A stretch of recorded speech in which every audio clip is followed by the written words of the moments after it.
સુરેન્દ્રનગર ખાતે નવનિયુક્ત જિલ્લા ભાજપ પ્રમુખ હાર્દિકભાઈ ટમાલિયાનો ભવ્ય અભિવાદન સમારોહ યોજાયો હતો।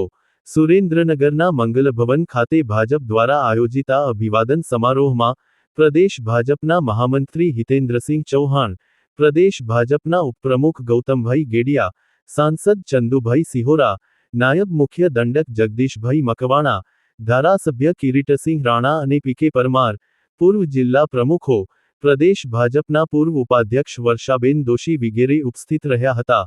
સાધુ સંતો અને ઉપસ્થિત મહાનુભાવો દ્વારા તેમજ જિલ્લા ભાજપના આગેવાનો અને કાર્યકરો દ્વારા હાર્દિકભાઈ ટમાલિયાનું ભવ્ય અભિવાદન અને સન્માન કરવામાં આવ્યું હતું।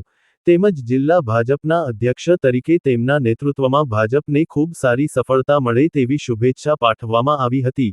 સન્માનના પ્રત્યુત્તરમાં હાર્દિકભાઈએ તેમને મળેલી અધ્યક્ષ તરીકેની જવાબદારી સુપેરે બજાવી ભાજપને વધુ ઊંચાઈએ લઈ જવાની ખાતરી આપી હતી અને સૌ પ્રત્યે આભારની લાગણી વ્યક્ત કરી હતી।